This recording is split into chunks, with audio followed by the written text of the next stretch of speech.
Hi friends, आज हम बात करेंगे थायराइड को लेके। अगर आपका वेट, कुछ बीमारी नहीं है फिर भी वेट बढ़ रहा है, अगर आपको छोटे छोटे बातों में टायर्ड लग रहा है, थोड़ा बहुत काम कर लिया आपको वीक लग रहा है, टायर्ड लग रहा है, पसीना ज्यादा आ रहा है, आपके अंदर एनर्जी कम हो रहा है, आपको छोटे छोटे बातों में इरिटेशन आता है, ज्यादा एंजाइटी महसूस करते हैं, आपको डिप्रेस्ड फीलिंग आता है, आपका मेमोरी धीरे धीरे कम हो रहा है, अगर आप कॉन्स्टिपेटेड हैं, अगर सुबह उठने के बाद आपका चेहरा फूला फूला लग रहा है और भारी भारी लग रहा है, अगर आपका गला कभी कभी बैठ जाता है, आपको अगर बार बार पेन होता है, मस्कुलर पेन, जॉइंट्स पेन होता है, रात को बॉडी में पेन होता है, अगर आपको ठंड बहुत ज्यादा लगता है तो आपको थायराइड हो सकता है। और ये सब कॉमन सिम्टम्स है थायराइड। अगर आपको प्रॉब्लम है, ये सब सिम्टम्स है, तो आप जाके आपका थायराइड चेकअप कीजिए और देखेंगे। मुझे ऐसा लगता है कि मैक्सिमम केसेस में आपको थायराइड का पॉजिटिवनेस आपको मिलेगा। अगर आपका TSH लेवल 0.5 से 5 के बीच में रहता है तो हम उसको नॉर्मल थायराइड बोलेंगे, और अगर वो 5 से ज्यादा हुआ तो हाइपोथायराइड, और 0.5 से कम हाइपरथायराइड। आपको पता है थायराइड का सबसे जो इम्पोर्टेंट कॉज है वो है स्ट्रेस एंड एंजाइटी, लेकिन आजकल का जो रिसर्च है वो बता रहा है thyroid is a auto immune disease. तो इसका मतलब है ऑटो इम्यून डिजीज और स्ट्रेस एंड एंजाइटी मिल गया तो थायराइड होना पक्का है। Thyroid affects each organ, each cell and each tissue of our body. इसलिए अगर हमें थायराइड का प्रॉब्लम है तो धीरे धीरे पूरा बॉडी का हर एक ऑर्गन, हर एक सेल, हर एक टिश्यू अफेक्टेड होगा। इसलिए हमारा एनर्जी लेवल कम हो जाता है, हमारा मसल्स में पेन होता है। अगर थायराइड है तो धीरे धीरे डायबिटीज रहेगा, हाइपरटेंशन रहेगा, फैटी लिवर और ढेर सारा प्रॉब्लम उसके साथ आएंगे। दोस्तों, ये बताते हैं कि पेन अगर आपको होता है वो आपको तकलीफ देता है, फिजिकल पेन देता है, लेकिन अगर आपको स्ट्रेस है, अगर आप एंजाइटी में हैं, अगर आप डिप्रेस्ड में हैं, वो धीरे धीरे पूरा मेटाबॉलिक हमारा जो फंक्शन है उसको डिजर्डर लाएगा, हमारा जो हार्मोन सिस्टम है उसको डिजर्डर करेगा और धीरे धीरे करके पूरा बॉडी अफेक्टेड हो जाएगा। इसलिए हम जितना खुश रहेंगे हम थायराइड को हरा सकते हैं। जितने हम मेडिसिन खाते हैं थायराइड के लिए और जो ट्रेडिशनल मेडिसिन हमें दिया जाता है, मैंने देखा है वो केवल सिम्टोमेटिक ट्रीटमेंट है और केवल सिम्टम्स को रिलीफ देता है, लेकिन जितने दिन भी आप खाते हैं मेडिसिन आपका बीमारी ठीक नहीं होता। कभी कभी मैंने देखा है वो नॉर्मल रेंज में भी नहीं रहता है, तो डोज जो है मेडिसिन का बढ़ता जाता है। इसका मतलब क्या हुआ कि हम बीमारी का रूट कॉज को पकड़ते नहीं हैं और उस हिसाब से इलाज भी नहीं करते हैं। अगर हम सही ढंग से रूट कॉज को पकड़ते हैं और उसी हिसाब से इलाज करते हैं तो ये बीमारी थायराइड जो है ये रिवर्स हो सकता है। नहीं तो डायबिटीज, हाइपरटेंशन के जैसा थायराइड के लिए भी हमें जिंदगी भर मेडिसिन लेना पड़ेगा।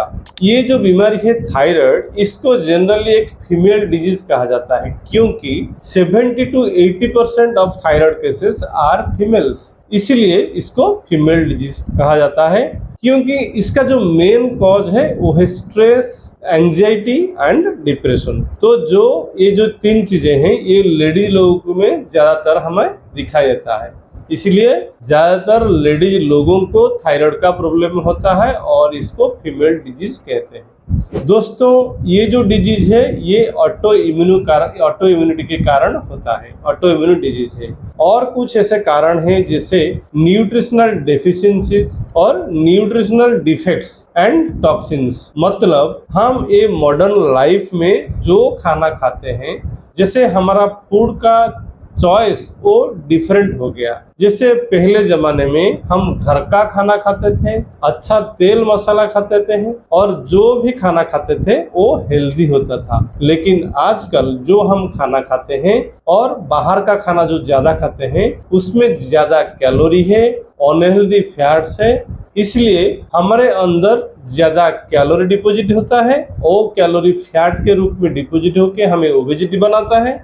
जो टॉक्सिन्स डिपॉजिट होते हैं, ये जो अनहेल्दी फूड से, वो टॉक्सिन्स पूरा सिस्टम को बिगाड़ के रख देता है और ये टॉक्सिन्स लॉन्ग रन में थायराइड के प्रॉब्लम भी क्रिएट करता है। उसके साथ बहुत सारा बीमारी भी इस टॉक्सिन्स के कारण होता है।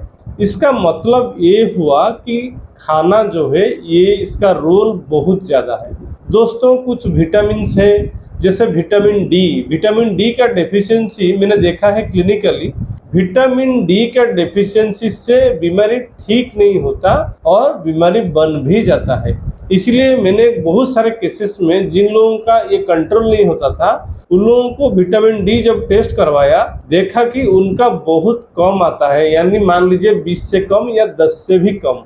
तो जब मैंने उनको विटामिन डी का सप्लीमेंट्स दिया या फूड्स में कुछ ऐसे प्रिस्क्राइब किया जो खाना खाने के बाद उनको विटामिन डेफिशिएंसी नहीं हुआ, फिर धीरे धीरे उनका थायराइड कंट्रोल में आ गया। दोस्तों, जिंक एंड सेलेनियम ऐसे दो मिनरल्स है जिस मिनरल्स की डेफिशिएंसी कारण थायराइड होता है, नहीं तो थायराइड को मैनेज नहीं कर सकते। इसलिए zinc rich and selenium rich हमें हमारे खाने में चॉइस करना चाहिए और उसी हिसाब से अगर हम खाना खाएंगे तो हम थायराइड को रिवर्स कर सकते हैं।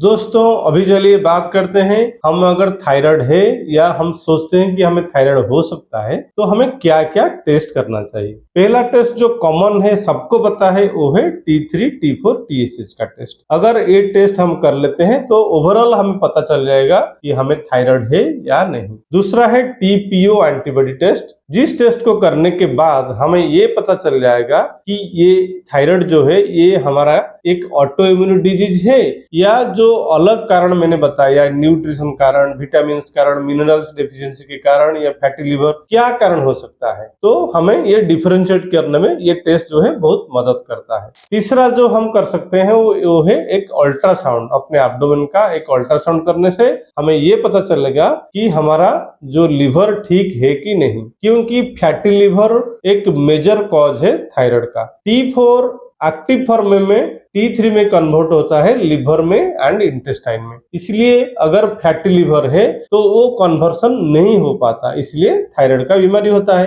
तो हमें ये पता चला कि फैटी लिवर जो है एक मेजर कॉज है। दोस्तों, हमें अगर कंस्टिपेशन है, ये तो कोई टेस्ट से पता नहीं चलेगा, हमें खुद को पता चलता है। हम खुद जानते हैं कि अगर कंस्टिपेशन है तो बहुत सारा टॉक्सिन्स बॉडी के अंदर डिपोजिट होके रहता है, और टॉक्सिन्स अगर डिपोजिट होके रहता है तो बॉडी का पूरा सिस्टम डिजॉर्डर होता है और थायराइड होता है। इसलिए अगर हमें कंस्टिपेशन है उसको भी हम ठीक करना चाहिए। दोस्तों, विटामिन डी का टेस्ट करने, विटामिन D3 का टेस्ट करना आप मत भूलिएगा, क्योंकि it is a very very vital test. ये हम मैक्सिमम लोग इसको अनदेखा करते हैं, ओवरलुक करते हैं। अगर विटामिन D3 का डेफिशिएंसी है तो हमारा इम्यूनिटी सिस्टम पूरा डिस्टर्ब हो जाता है, हमारा मेटाबॉलिक जो प्रोसेस है बॉडी का वो भी डिस्टर्ब हो जाता है, और maximum causes of thyroid is vitamin D3 deficiency. तो हमें विटामिन D3 का भी टेस्ट कर लेना चाहिए। अभी हम बात करेंगे कि थायराइड अगर है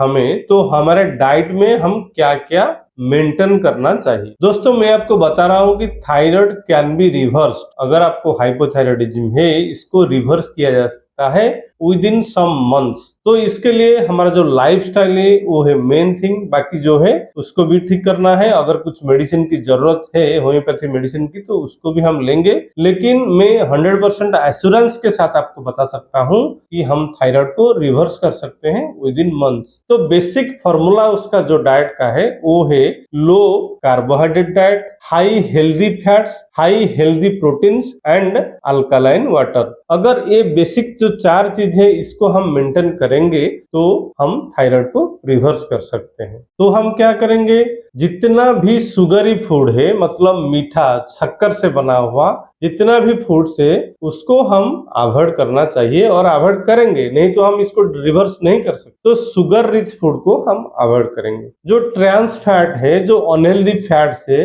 जो प्रोसेस्ड फूड्स है, जो पैकेज्ड फूड्स है, जो जंक फूड है, उसको हम टोटली अवॉइड करना चाहिए, नहीं तो हम इसको रिवर्स नहीं कर सकते।